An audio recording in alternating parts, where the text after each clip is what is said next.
Renungan Harian Pekan Keluarga Gereja Kristen Pasundan, Kamis 3 November 2022, diambil dari Kisah Para Rasul 23 ayat 10 sampai dengan 24. Maka terjadilah perpecahan besar, sehingga kepala pasukan takut kalau mereka akan mengoyak-ngoyak Paulus.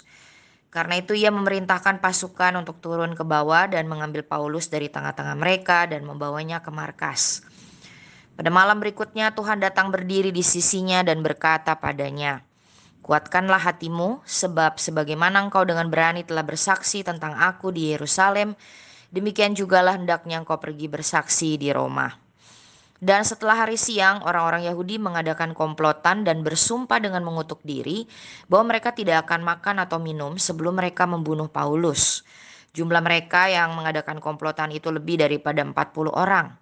Mereka pergi kepada imam-imam kepala dan tua-tua bangsa Yahudi dan berkata, "Kami telah bersumpah dengan mengutuk diri bahwa kami tidak akan makan atau minum sebelum kami membunuh Paulus.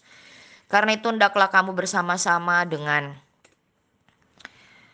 Mahkamah Agama menganjurkan kepada kepala pasukan supaya ia menghadapkan Paulus lagi kepada kamu, seolah-olah kamu hendak memeriksa perkaranya lebih teliti. Dan sementara itu kami sudah siap sedia untuk membunuh dia sebelum ia sampai kepada kamu." Akan tetapi kemenakan Paulus, anak saudaranya perempuan, mendengar tentang penghadangan itu. Ia datang ke markas dan setelah diizinkan masuk, ia memberitahukannya kepada Paulus.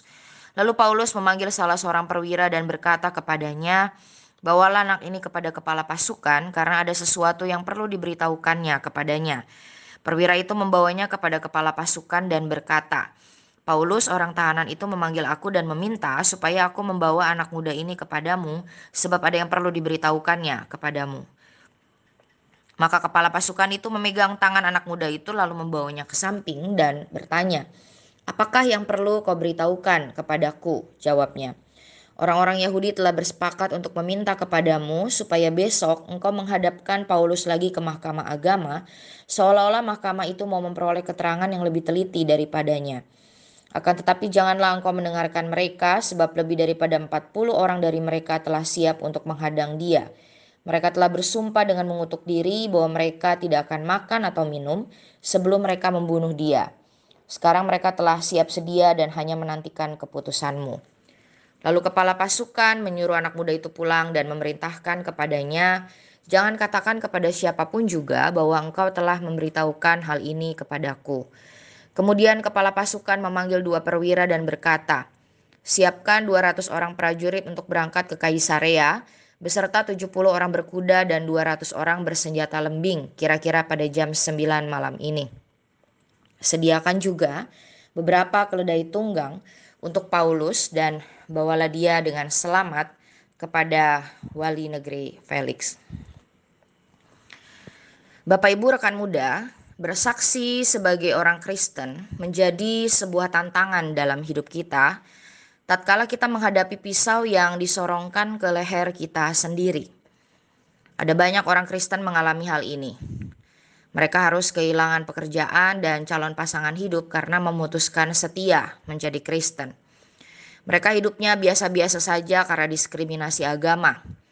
Dan mereka harus menghadapi sulitnya berkebaktian karena rumah ibadahnya ditutup. Seakan ini sudah terjadi juga di zaman gereja mula-mula. Para pemimpin agama saat itu berkali-kali menyimpan rasa benci pada Paulus karena mereka tahu siapa sebenarnya Paulus itu. Dia dianggap pengkhianat oleh orang Farisi dan Saduki. Paulus sendiri adalah anak didik seorang imam hebat bernama Gamaliel, sehingga dia terkenal mumpuni soal Taurat. Semua lawannya saat itu begitu membencinya karena perubahan Paulus dari yang benci pada Kristus menjadi pengikutnya yang setia. Kemarahan, fanatisme sempit, ego atas kuasa, rasa takut akan kehilangan popularitas bercampur jadi satu di hati para pemimpin agama saat itu. Sehingga mereka bisa menggerakkan massa untuk membunuh Paulus yang sedang ada dalam pengadilan. Karena dia membawa gelombang pengikut yang besar yang disebut orang Kristen. Tapi Roh Kudus memberi hikmat pada Paulus untuk bicara soal kebangkitan orang mati. Isu yang kemudian bisa memecah golongan Farisi dan Saduki saat itu, sehingga Paulus bisa menyingkir dan selamat. Bahkan ketika dia hendak dibunuh melalui rencana yang disusun oleh beberapa komplotan yang membencinya, Tuhan menolongnya melalui saudara sendiri sehingga Paulus bisa selamat. Bapak, Ibu, Saudara, rekan-rekan muda, jika Allah masih menginginkan kita hidup di dalam dunia, maka tidak ada yang bisa menyentuh kita, bahkan maut sekalipun. Iman semacam inilah yang ada pada diri Paulus, sehingga dia berani bersaksi. Dia berani beriman penuh pada Kristus sebagai Allah yang hidup dan Allah yang berkuasa. Dan iman itulah yang membuat Paulus menjadi sangat berani. Kita, apa tantangan kita di dalam bersaksi tentang Yesus pada saat ini?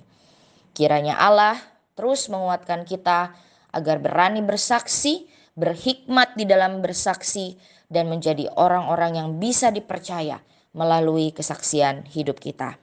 Amin.